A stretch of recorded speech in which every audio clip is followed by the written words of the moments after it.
brothers and sisters here in Masjid India in Kuala Lumpur. Assalamu alaikum wa rahmatullahi wa barakatuh.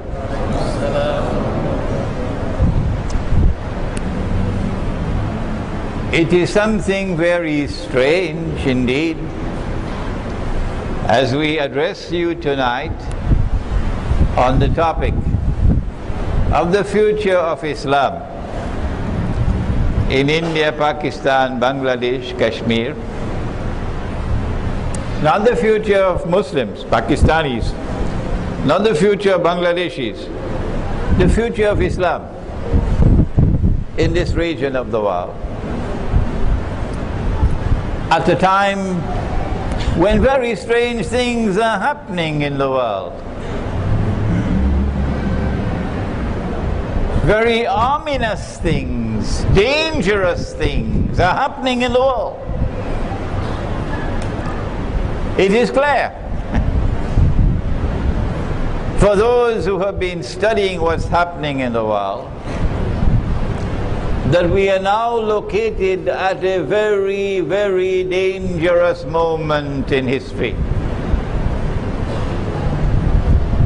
That in the same way you had the First World War 100 years ago, and then you had the Second World War about 70 years ago, that we are now located at that moment in time when the World War of World Wars is about to take place, about which Nabi Muhammad alayhi salatu wasalam had prophesied. But he didn't call it World War. But the politicians in Pakistan and the politicians in Bangladesh and the politicians in India don't study this subject. Politicians don't study this subject. He didn't call it world wars. What did he call it? Nabi Muhammad sallallahu ta'ala alayhi wasallam spoke about the malhama. The malhama, the great war. So First World War and Second World War were only preparation for what is now about to occur. And it is going to impact on the whole world. But it is going to impact very significantly on India, Pakistan and Bangladesh. Israel is likely to launch those wars. It could be one of 4 targets. And you know it already. It could be Pakistan, and the Pakistanis know it. That's why the Israeli Mossad and the CIA combined to launch the 9/11 terrorist attack on America. Why? Because they wanted to get an opening into Afghanistan, so they could send a few 100,000 troops into Afghanistan, so they can use Afghanistan as the base to destabilize Pakistan. The only people who don't understand that are the politicians. Everybody else understands that. Because if a politician were to say, Israeli Mossad did 9/11, that's it, he's finished as a politician. The Zionists are not going to support him, they're going to finish with him. So the politicians know where they get their roti from. And so they'll know what to say and what not to say. And so an attack on Pakistan was prepared since 9/11, 10 years now. And the attack on Pakistan is meant to destroy Pakistan's nuclear plants and nuclear weapons. Why? Because Israel wants to rule the world. Anyone who has studied the Quran and Hadith properly would know that, because they have studied the subject of Dajjal. Israel wants to rule the world so that a man can stand up in Jerusalem tomorrow, meaning about 20 years from now, and declare, I am the Messiah, Al-Masih. But we know that the Messiah or the Masih is Jesus, Nabi Isa alayhi salam. So who would he be? He would be Dajjal. In order for him to declare, I am the Messiah, he has to first make Israel the ruling state in the world. And then he can rule the world and say, I am the Messiah. That you understand already. But in order for Israel to rule the world, Israel has to wage great wars. And that's the malhama that's coming. But Israel cannot wage great wars if Muslims have a weapon with which they can significantly threaten Israel. And so no Muslim country must have nuclear weapons. That's the new religion of Israel. That's the new religion of Zionists. That Muslims must not have any weapon with which they can threaten Israel. But Pakistan has that, thanks to Zulfikar Ali Bhutto, who did many bad things, but this was a good thing that he did. Thanks to Ziaul Haq Marhum, who did some bad things, but alhamdulillah, he died as a mu'min and shaheed. And others as well, who not only brought Pakistan into the nuclear club, but kept Pakistan there. In order for an attack to be launched on Pakistan, to destroy Pakistan's nuclear plants and nuclear weapons, you will also have to break up Pakistan so that Pakistan can never revive itself. Because the Pakistanis are going to be very angry. Who is going to do that job? To break up Pakistan? You don't need a PhD to answer that question, do you? Israel's most strategic ally in the world today, after the United States, is India. India used to be secular India under the Indian National Congress. But now India has become Hindu India. And this Hindu India is joined with Israel in a strategic alliance. And so India is going to play a significant role in that effort to denuclearize Pakistan and to destroy and break up Pakistan into bits and pieces.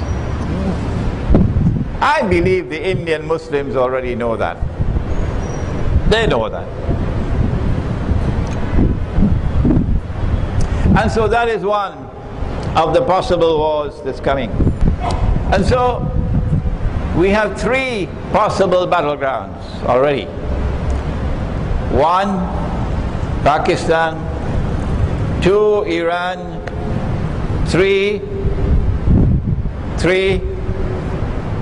Syria. And four, the fourth battleground is possibly Egypt. Because Israel wants part of Egypt's territory because of something in the Torah.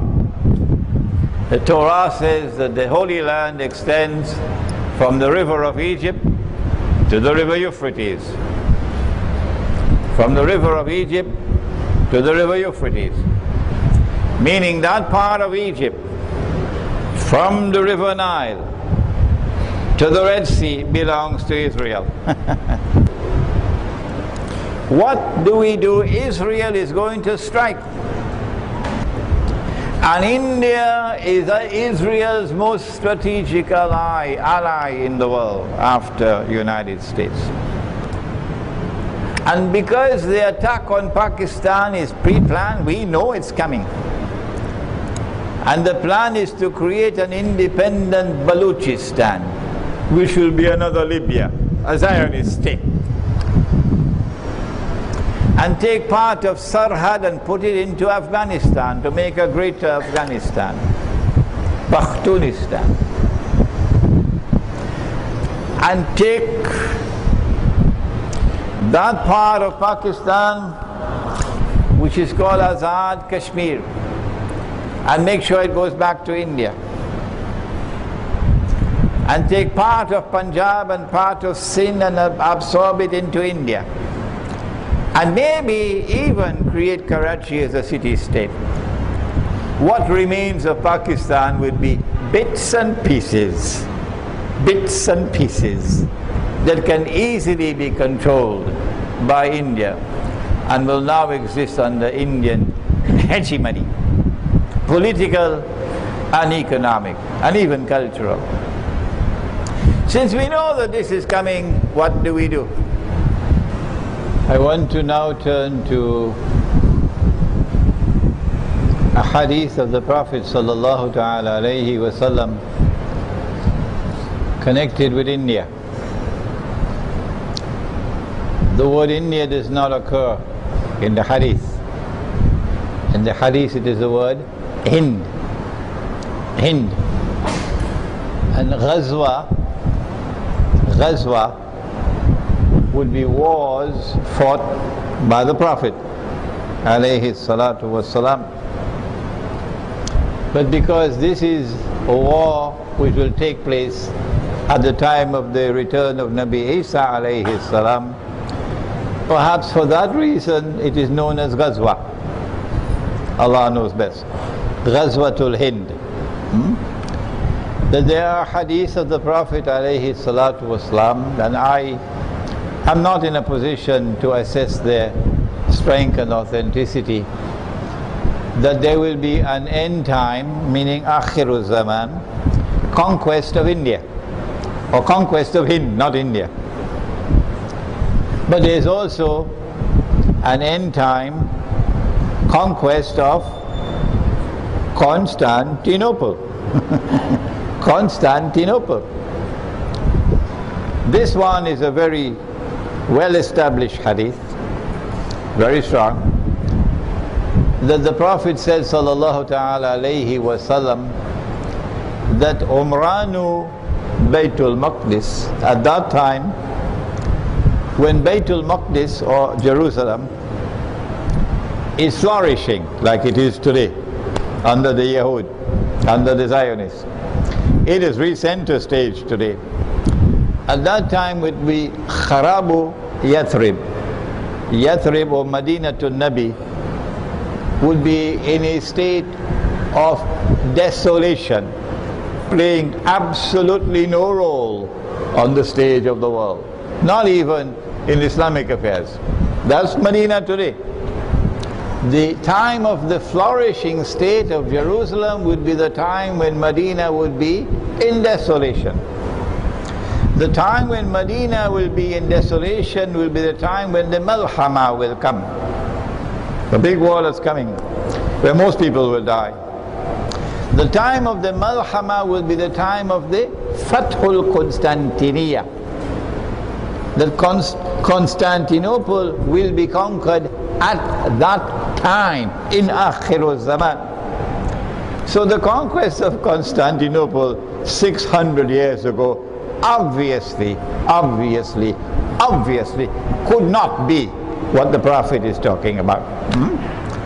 And the conquest of Constantinople will be the time of the Khuruj of Dajjal. Khuruj of Dajjal. Dajjal's release is one thing, Dajjal's Khuruj is another. He was released in the time of the Prophet alayhi salatu wasalam. He is the mastermind of the modern political system which has paralyzed the world of Islam, imprisoned the world of Islam. He is the mastermind of the modern economy and the modern monetary system with this paper money. He is the mastermind. But you cannot see him as this time. He's not in our world of space and time. But his khuruj, when he comes out, you will now see him as a human being. And the Prophet said, alayhi salatu wasalam, you'll see him as a Jew, as a young man, powerfully built with curly hair, meaning curls at the side, like the Orthodox Jews. So, we have not only the conquest of Hind, but the conquest of Constantinople. Now, when Nabi Isa alayhi salam returns, he's coming back as Hakim, to rule.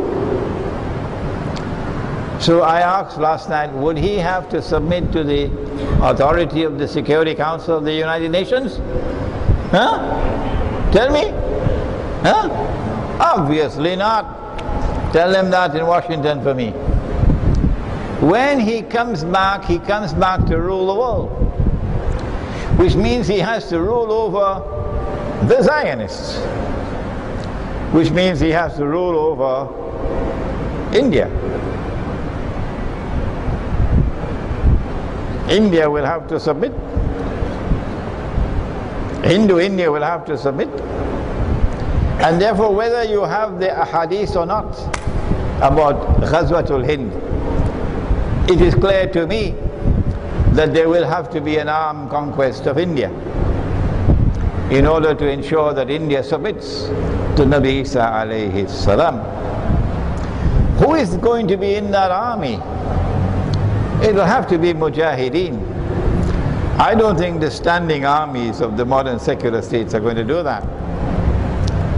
And what kind of warfare will the mujahideen be waging when there's all of this oppression upon them? And the wars are going to start soon. I hope the Pakistani people are listening, because I expect the Pakistani people to take the leading role. Oh yes, in joining their brothers in Afghanistan. Afghanistan is up front. Afghanistan has waged successful war in resisting the NATO Zionists for 10 years. An embarrassment for Barack Obama. That's Afghanistan. And I'm expecting second in line to be Pakistan. This is why I'm asking the young Pakistani men, get out of the cities. Get out of the cities. Move to the countryside. Secure your water and your food. Secure your families. Because you are going to be on the front line. And it's not going to be conventional warfare. I think it's going to be about 20 years of guerrilla warfare that's coming up. Afghanistan style. And I hope these words of mine reach the young Pakistani men, and the young men of India, and the young men of Bangladesh. There are others who are not going to be part of this struggle. Who are they? They are those who disregard what I have said tonight. We have to go and vote. We have to vote for this one or that one or that one. They are stuck into that electoral political system based on shirk. You can speak to them, but it's like water falling on the back of the duck. They won't listen to you. Summun bukmun umyun fahum la yarji'un. These people who, regardless of what you say, they're still going and vote for this party or that party, vote for this man or that man. I don't have any words for you. I don't know what to do with you. You're not going to be part of the struggle for the future of Islam.